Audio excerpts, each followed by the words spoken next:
Hello అండి. Very good afternoon. So, ఫైనల్‌గా మనకి తెలంగాణ కేఎన్ఆర్ యూహెచ్ఎస్ నుంచి థర్డ్ ఫేజ్ అదే ఫైనల్ ఫేజ్ కూడా. సో, మనకి దానికి సంబంధించిన నోటిఫికేషన్ అయితే రిలీజ్ చేశారు.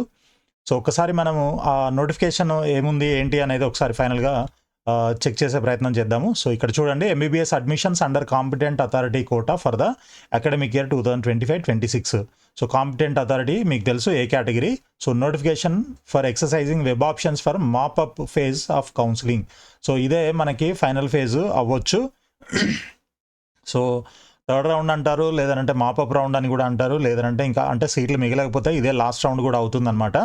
సో, ఇది మనకి ఎప్పటి నుంచి అని అంటే చూడండి, ఈరోజు 25th 2:00 నుంచి మధ్యాహ్నము 2 గంటల నుంచి 27వ తారీఖు 1 గంట వరకు మనకు టైం ఇవ్వడం జరిగిందనమాట. సో, ఈ మధ్యలో మీరు ఆప్షన్స్ అయితే పెట్టుకోవచ్చు. సో, ఆప్షన్స్ పెట్టుకోవడానికి మీకు తెలుసు కదా, ఆల్రెడీ మీరు first round, second round already options పెట్టుంటారు. సో, ఆ ఆప్షన్స్ ఏదైతే వెబ్సైట్లో పెట్టారో tsmedadm.tsche.in. సో, ఇదే వెబ్సైట్ నుంచి మీరు ఆప్షన్స్ అయితే పెట్టుకోవచ్చు అనమాట. అయితే ఇక్కడ కొన్ని కండిషన్స్ కూడా ఇచ్చారు చూడండి. The candidates who are allotted seat in the previous phases of counselling and have not reported or discontinued the course after joining at the respective college are not eligible for exercising options. So, ఎవరికైతే first ఫేజ్లో seat allot అయ్యి report చేయకపోయినా చేసి discontinue చేసినా అలాంటి వాళ్ళంతా కూడా not eligible అని చెప్పేసి ఒక కండిషన్ అయితే ఇచ్చారు. రెండో కండిషన్ వచ్చేసి మనకి candidates who have not exercised web options in the first phase of counselling are not eligible to exercise web options. So, ఇది కూడా మనకి తెలుసు ఆల్రెడీ ఇంతకుముందే. ఫస్ట్ ఫేజ్లో ఎవరైతే ఆప్షన్స్ పెట్టలేదో వాళ్ళు తర్వాత ఫేజ్లో వెబ్ ఆప్షన్స్ పెట్టుకోవడానికి ఎలిజిబుల్ కాదు అని. అయితే దానికి కొంత డీడీ పే చేసి కోర్ట్ ఆర్డర్ తెచ్చుకొని కొంత ఫీజు పే చేసినట్లయితే అలాంటి వాళ్ళని కొంతమందిని అలో చేస్తున్నట్టు మనకైతే తెలిసింది. సో, అలాంటి వాళ్ళు ఎవరైనా ఉన్నట్లయితే వాళ్ళు కూడా ఎలిజిబుల్ అవ్వచ్చు మేబీ. సో, అలాంటి వాళ్ళు మీలో ఎవరైనా ఉన్నట్లయితే ఒకసారి మన వీడియో కింద డిస్క్రిప్షన్లో కామెంట్స్లో చెప్పండి, ఇంకా వేరే వాళ్ళకి కూడా తెలుస్తుంది. నెక్స్ట్ వచ్చేసి మనకి the candidates who are allotted MBBS seat in the previous phase of counselling and joined in to the course and continuing the course are eligible to exercise web options. ఎవరైతే ఇంతకుముందు ఫేజెస్లో సీట్ అలాట్ అయిందో వాళ్ళు join అయ్యి continue చేస్తున్న వాళ్ళందరూ కూడా eligible. In case వాళ్ళు ఒకవేళ సీట్ రాలేదు అని అంటే వాళ్ళందరూ కూడా ఎలిజిబులే ఎలాగూ. సో, వాళ్ళంతా కూడా ఆప్షన్స్ అయితే పెట్టుకోవచ్చు. ఇవి కండిషన్స్ అనమాట. ఇక మనకి యూనివర్సిటీ ఫీజు వచ్చేసి చూడండి, ఎంబీబీఎస్కి గవర్నమెంట్ మెడికల్ కాలేజెస్లో మీకు సీట్ వచ్చినట్లయితే 10,000 రూపాయలు మీరు ట్యూషన్ ఫీజు పే చేయాల్సి ఉంటుంది. ఇక్కడ మీకు యూనివర్సిటీ ఫీజు 12,000 రూపాయలు అయితే పే చేయాల్సి ఉంటుందన్నమాట. ఇది అందరూ ఓకే. సో, ప్రైవేట్ కాలేజ్ వచ్చినా గవర్నమెంట్ కాలేజ్ వచ్చినా మీరు అలాట్మెంట్ ఆర్డర్ డౌన్లోడ్ చేసే ముందు ఇది పే చేయాల్సి ఉంటుందన్నమాట. ఇది సీట్ వస్తే ఓకే, సీట్ వచ్చిన వాళ్ళు ఇది పే చేయాల్సి ఉంటుంది. ఆల్రెడీ ఇంతకుముందు ఫేజెస్లో మీకు సీట్ వచ్చి మీరు ఇంతకుముందు ఆల్రెడీ పే చేశారు అంటే ఈ 12,000 మళ్ళీ పే చేయాల్సిన అవసరం అయితే ఉండదు. డైరెక్ట్గా మీరు అలాట్మెంట్ ఆర్డర్ అయితే డౌన్లోడ్ చేసుకోవచ్చు. ఇక ట్యూషన్ ఫీజు వచ్చేసి మనకి గవర్నమెంట్ మెడికల్ కాలేజ్లో సీట్ వస్తే 10,000 రూపాయలు సంవత్సరానికి ఫీజు ఉంటుంది. అదేవిధంగా private medical colleges and ESI అయితే 60,000 రూపాయలు సంవత్సరానికి ఫీజు కట్టాల్సి ఉంటుందన్నమాట. సో, ఇక్కడ మనకి చూడండి ఇంకొక ఇంపార్టెంట్ పాయింట్ కూడా మెన్షన్ చేశారు.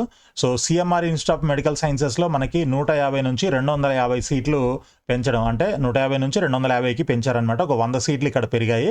అదేవిధంగా Patnam Mahender Reddy institute of medical సైన్సెస్లో కూడా మనకి ఒక 50 సీట్లు పెరగడం జరిగింది. దాని తర్వాత మనకి Mahavir institute of medical sciences 150 నుంచి 200 సీట్లు 200కి పెంచారు. అంటే ఇక్కడ ఒక 50 సీట్లు పెరిగాయి.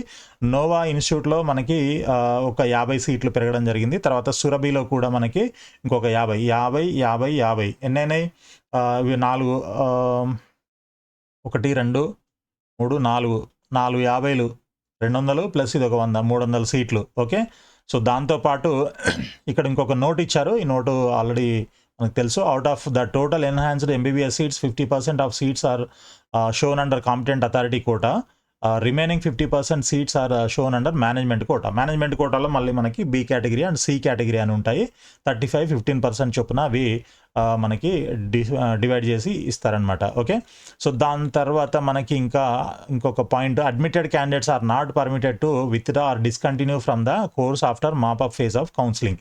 సో మనకి ఇందాకటి వరకు అంటే 12 గంటల వరకు, ఈరోజు 25వ తారీఖు 12 గంటల వరకు ఫ్రీ ఎగ్జిట్కి ఏ కేటగిరీలో సీట్ వచ్చిన వాళ్ళు ఫ్రీ ఎగ్జిట్ అవ్వటానికి మనకి టైం ఇచ్చారు. కాబట్టి ఇక ఈ తర్వాత అంటే ఇప్పటి నుంచి ఆ 12 తర్వాత నుంచి అదేవిధంగా ఈ మాపప్ రౌండ్లో ఒకవేళ కొత్తగా సీట్ ఎవరికైనా అలాట్ అయినట్లయితే వాళ్ళు కూడా డిస్కంటిన్యూ చేయడానికి కానీ లేకపోతే విత్డ్రా చేయడానికి కానీ వాళ్ళకి పర్మిషన్ అయితే లేదనమాట. They are not permitted to withdraw or discontinue from the course అనమాట. సో మీరు యాజ్ పర్ రూల్ ఆ బాండ్ ఏదైతే రాస్తారో దానికి సంబంధించి ఆ అమౌంట్ అదంతా పే చేయాల్సి ఉంటుంది. అదంతా పెద్ద రిస్క్.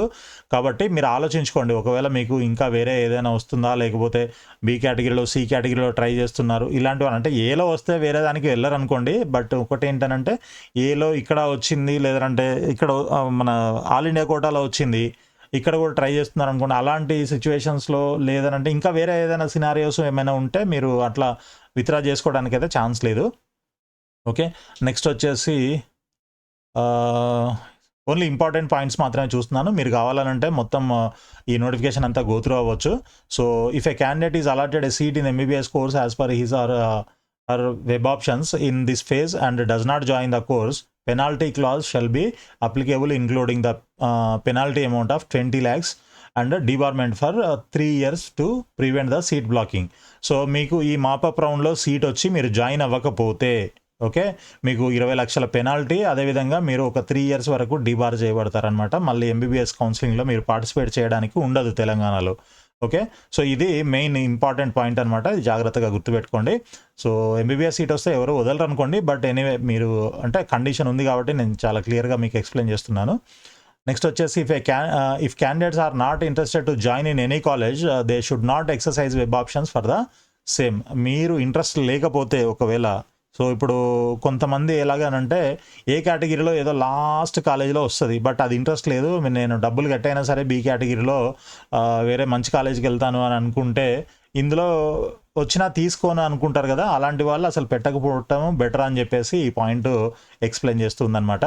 సో నెక్స్ట్ వచ్చేసి మనకి ఇంకొక point, if a seat is allotted in this phase of counselling as per web options exercised by the candidate, the seat allotted in previous phases of counseling will be automatically cancelled and allotted to the other candidate by order of merit and as per their options. So therefore candidates are informed to exercise web options carefully for sliding with the awareness of this fact. So ఇది చాలా important point అనమాట. ఇది ఒకసారి మీరు జాగ్రత్తగా వినండి. So ఇప్పటి వరకు మీకు అసలు సీటే రాలేదు అని అంటే నో ప్రాబ్లం. ఇప్పుడు మీరు మొత్తం అన్ని కాలేజీలు పెట్టేసేయండి. ఓకే, ప్రయారిటైజ్ చేసుకొని కాలేజెస్ అన్నీ కూడా ఉన్న మొత్తం అన్ని కాలేజీలని 62 కాలేజీలని మీరు యాజ్ టీజ్గా టాప్ టు లీస్ట్ వరకు మీరు మొత్తం కాలేజీలన్నీ ఆప్షన్స్ పెట్టేసుకోండి. Okay, right. ఇది అస్సలు ఇంతవరకు సీట్ రాని వాళ్ళకి చెప్పిన పాయింట్. ఒకవేళ సీట్ వచ్చిన వాళ్ళు, ఓకే, ఇంతకుముందు ఆల్రెడీ సీట్ వచ్చింది, మీరు ఆల్రెడీ జాయిన్ అయ్యారు అనుకుందాం. సో అలాంటి వాళ్ళు మీకు ఏ కాలేజ్ వచ్చింది అనేది మీరు ఒకసారి చెక్ మీకు తెలుసు కదా.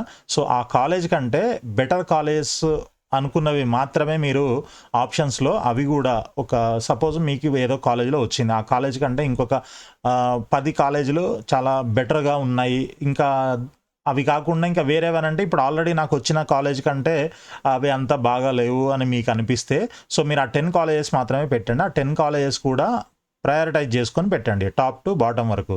సో ఎందుకనంటే ఇన్ కేస్ మీరు మళ్ళీ మొత్తం అన్నీ పెట్టినట్లయితే, ఒకవేళ మీరు ఆర్డర్ కరెక్ట్గా పెట్టకపోయినట్లయితే, మీకు ఇప్పుడు ఏదో కాలేజీలో వచ్చింది అనుకున్నాం కదా, సో అంటే 10 కాలేజీలు పైన ఉన్నాయి మనకంటే, మనం 11వ కాలేజీలో ఉన్నాం అనుకుందాం. సో మీరు 11వ కాలేజీ ఆల్రెడీ సీట్ ఉంది కాబట్టి మీరు 11 తర్వాత ఉన్న కాలేజీలు కూడా మీరు కొన్ని పెట్టారనుకోండి, ఒకవేళ దాంట్లో ఏదైనా అవైలబిలిటీ ఉంటే, అంటే మీరు పెట్టిన ఆర్డర్ ఆఫ్ ప్రయారిటీ వల్ల దాంట్లో సీట్ వచ్చే అవకాశం ఉంటే, ఇప్పుడు వచ్చిన సీటు ఆటోమేటిక్గా క్యాన్సిల్ అయిపోతుంది అనమాట. మీకు దాంట్లో అంటే మీరు ముందు పెట్టి ఉంటే ఆ కాలేజ్ అలాట్ అవుతుంది, ఇప్పుడు వచ్చిన సీటు ఆటోమేటిక్గా క్యాన్సిల్ అయిపోతుంది. సో ఈ ప్రాబ్లం మీకు ఆల్రెడీ అందరికీ తెలుసు అనుకుంటాను, బట్ మళ్ళీ ఒకసారి మీకు ఎక్స్ప్లెయిన్ చేస్తున్నాను. సో ఆ ఆర్డర్ ఆఫ్ ప్రయారిటీ అనేది చాలా జాగ్రత్తగా చూసుకొని మళ్ళీ పెట్టండి. ఇది ఫైనల్ ఫేజు. ఇంతకుముందు అంటే మనకు ఫ్రీ ఎగ్జిట్ ఆప్షన్ ఉండేది, ఇప్పుడు లేదు అది. సో ఇప్పుడు ఓన్లీ మీకు ఏదొస్తే అది కంపల్సరీ మీరు తీసుకోవాల్సిందే, ఫ్రీ ఎగ్జిట్ అనేది ఉండదు. కాబట్టి ఇవి చాలా జాగ్రత్తగా ఆప్షన్స్ పెట్టుకునేటప్పుడు మీరు జాగ్రత్తగా చూసుకొని పెట్టుకోండి. ఓకే, సో దీని తర్వాత మనకి ఇంకా ఇంపార్టెంట్ పాయింట్స్ ఏంటి అని అంటే, if the candidate does not fulfil the above criteria to complete the admission process with specified date for joining, the admission will be cancelled automatically and penalty clause shall be applicable, including penalty amount 20 lakhs rupees and debarment for 3 years to prevent seat blocking. So in case మీరు options పెట్టారు, seat వచ్చింది, కానీ మీరు వెళ్ళి reporting చేయలేదు, కాలేజీలో reporting చేయలేదు, fee కట్టలేదు, ఏమీ చేయలేదు అనుకోండి, అయినా కూడా మీకు 20 లక్షల పెనాల్టీ, అదేవిధంగా 3 సంవత్సరాలు డిబార్మెంట్ అయితే ఉంటుంది.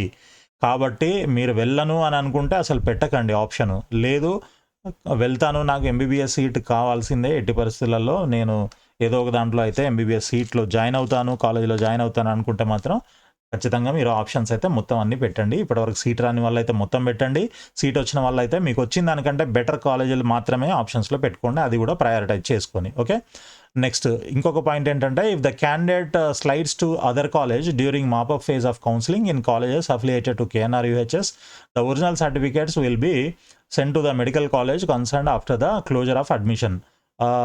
Candidates have to get relieved from previous phase joined college, obtain custodian certificate, collect fees and to report at the allotted college before the last date of joining. Admitted candidates shall not be permitted to discontinue from the course after allotment in mop up phase of counselling. So ఇప్పుడు మీకు college already ఏదో కాలేజీలో join అయ్యారు, మళ్ళీ ఇప్పుడు దీంట్లో upgrade అయింది అనుకోండి, వేరే కాలేజ్ వచ్చింది మీకు.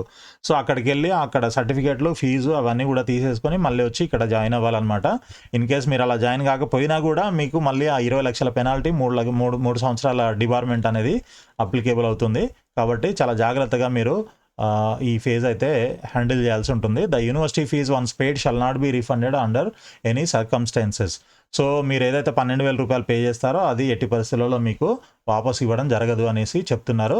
సో మనకి ఆల్రెడీ ఇది థర్డ్ ఫేజ్కి వెబ్ ఆప్షన్స్ అయితే స్టార్ట్ అయిపోయింది. సో ఇక మీరు ఇది ఏ కేటగిరీ అనమాట. ఓకే, ఎవరు అందరూ చూస్తూ ఉంటారు. సో క్లారిటీగా మళ్ళీ ఒకసారి చెప్తున్నాను, ఏ కేటగిరీకి ఫైనల్ ఫేజ్, మేబీ ఫైనల్ అని చెప్పకపోవచ్చు, బట్ మాపప్ ఫేజ్ అనేసి మనకి నోటిఫికేషన్లో అయితే చెప్తున్నారు. థర్డ్ ఫేజ్ మనం అనుకుంటాము, ఇది మాపప్ ఫేజ్ అని వాళ్ళు అంటున్నారు. అదేవిధంగా మరి ఫైనల్ అవుతుందా లేకపోతే దీని తర్వాత ఇంకొక ఫేజ్ ఉంటుందా లేదా అనేది మనం చూడాలి. అది సీట్లు మిగిలేదాన్ని బట్టి ఆధారపడి ఉంటుందన్నమాట. సో వెబ్ ఆప్షన్స్కి ఇక్కడ మీరు క్లిక్ చేసినట్లయితే డైరెక్ట్గా మీరు లాగిన్కి వెళ్ళిపోవచ్చు.